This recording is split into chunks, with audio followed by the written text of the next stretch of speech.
In this video, we're going to look at differentiating exponential functions when it's e to the power of some stuff. So it's using the chain rule to differentiate e to the power of a function. Let's have a look at how this works.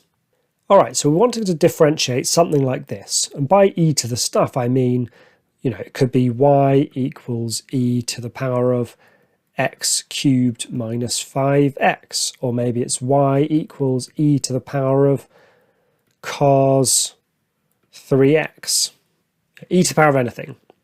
Well, remember that we've seen some special cases of this. We've looked at things like y equals e to the 3x, and we saw that the derivative, when we've got e to the something times x, is just that something times e to the that something x. And this is actually just a special case. The rule is this: if you have y equals e to the power of some stuff, the derivative of that, dy by dx, is, well, we just leave the stuff alone, e to the stuff alone, and then we multiply by the derivative of whatever this power was. So multiply by the derivative of that stuff. And that's what was going on here. E to the 3x, when we differentiated it, became e to the 3x multiplied by the derivative of the power, which is 3. We can just extend this to the power being any function now. So let's take a look at some examples. Y equals e to the x squared plus 1.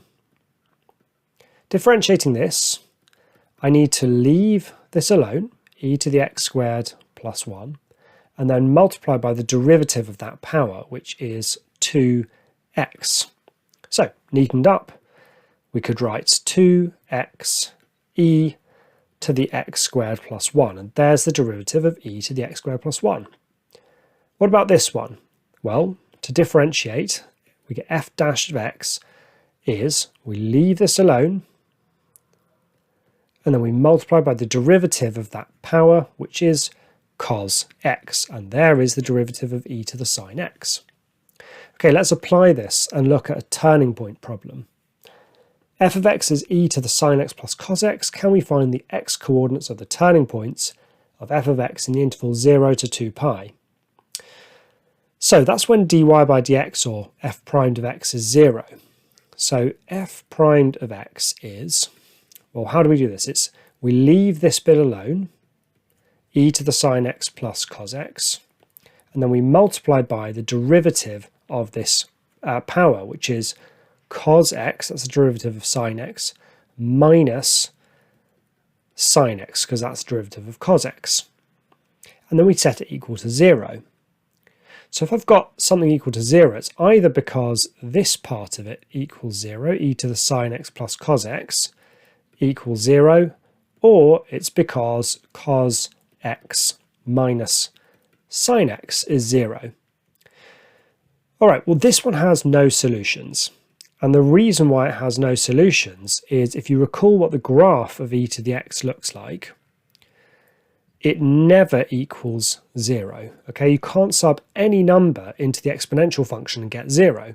So it doesn't matter what sine x plus cos x equals, it's never equal to 0 when you do e to the power of that. This one does have solutions though. Check this out. Cos x equals sine x by adding sine x to both sides. Dividing through by cos x, I get 1 equals tan x. And that's got solutions.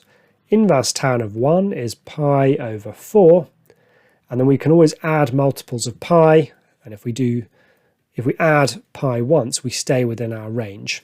And here are the x coordinates of the turning points of the function between 0 and 2 pi.